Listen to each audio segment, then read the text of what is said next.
Hey everyone, welcome back to the channel. So in today's video, I'm going to show you exactly how you can connect your Xiaomi camera to a new Wi-Fi in 2026 without any confusion.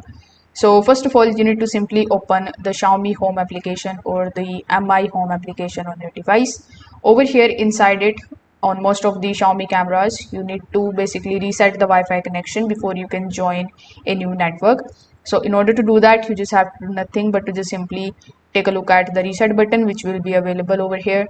Simply use a pin or a paper clip in order to insert it into it, and then you just have to press and hold it for about 5 to 10 seconds until you hear the voice prompt or until you see the status light start flashing. So when it does, it simply means that now you have put your Xiaomi camera into the Wi-Fi pairing mode. So what you need to do next is you just have to simply launch your Xiaomi application, and inside it simply press the plus icon that will be on the top right hand corner of the screen.